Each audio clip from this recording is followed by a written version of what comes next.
Pro-democracy riots spread across the Arabic world. We have the latest. A TTC driver gets caught texting behind the wheel, and a Humber volleyball player breaks an OCAA record. Humber News starts right now.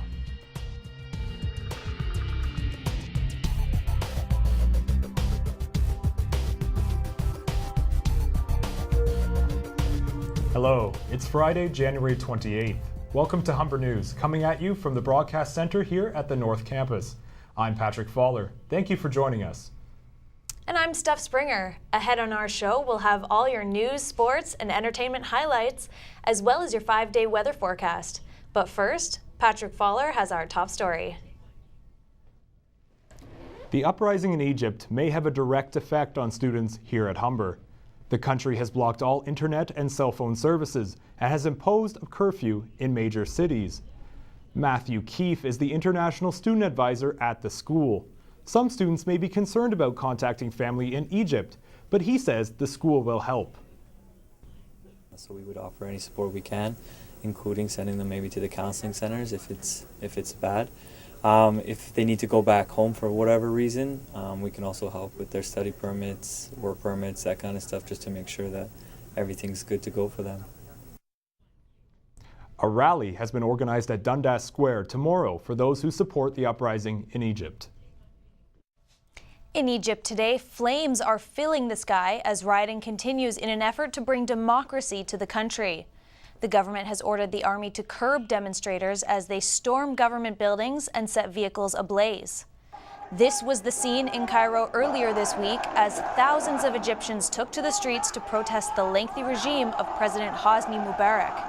It's been difficult to get video out due to the government's crackdown on communications.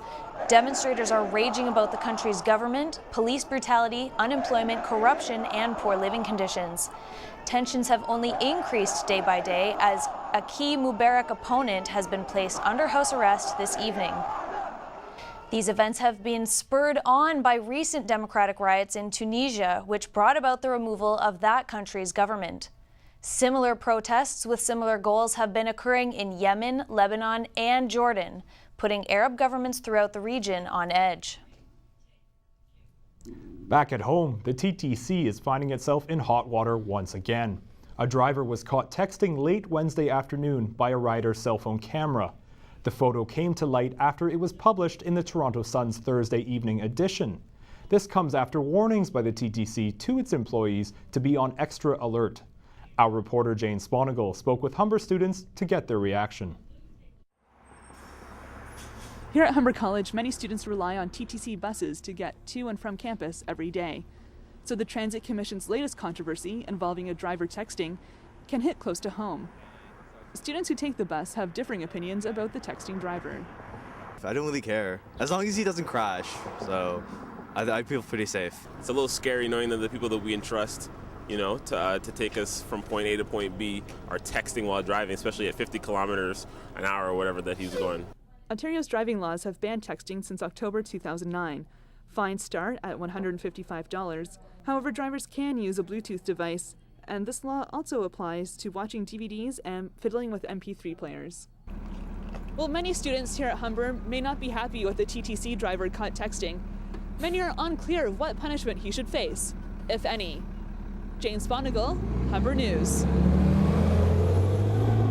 Major subway closures will shut down a portion of the Yonge Line for 3 consecutive weekends, starting tomorrow. The Yonge Line will be closed from Union Station to Bloor for construction of a new project. The subways will be inactive from 1:30 a.m. on Saturday until Monday morning at 6 a.m. The TTC says the project will allow trains to change directions at College Station, saving time during emergencies.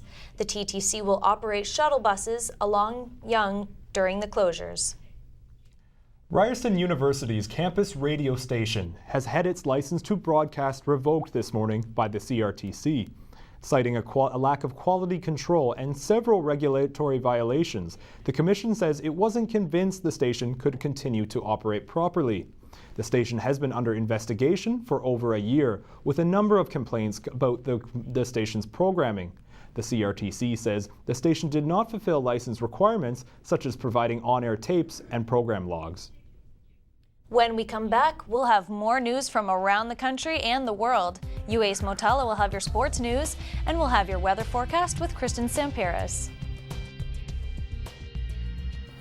After the freezing cold temperatures we've had this month, you may be glad to hear that January is coming to an end.